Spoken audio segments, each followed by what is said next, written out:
All right, I'm about to do problem 3.2 from our in-class homework. It says a rhinoceros is at the origin of coordinates at time t1, which equals 0. For the time interval t1 equals 0 to t2 equals 12.0 seconds. So t2 equals 12.0 seconds. The rhino's average velocity has x component. So I'm going to do this on this graph, just velocity.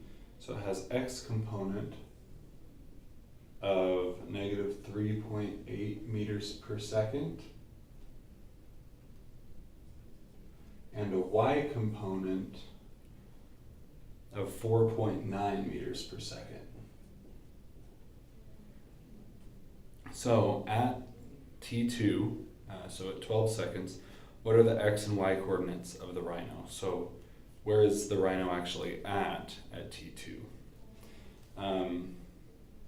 It's pretty easy. So x, the x component of its coordinate is going to be negative 3.8 meters per second times 12 seconds, which equals negative 45.6 meters.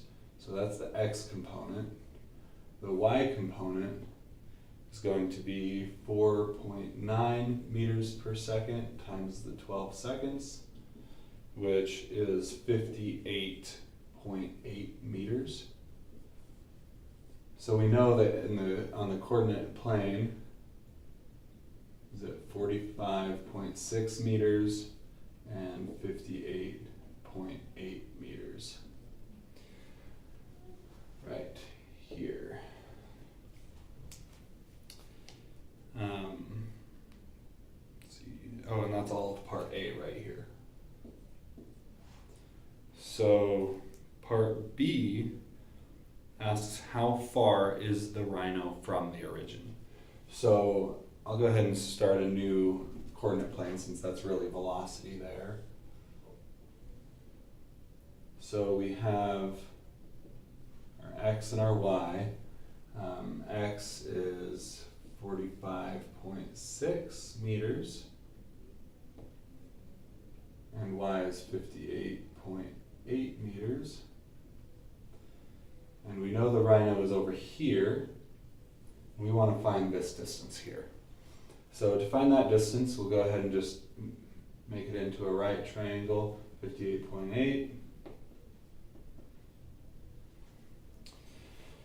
And then say we can call this B since we're at part B. We want to find simply how far the rhino is from the origin. So B equals the square root of 58.8 squared plus our negative 45.6 squared.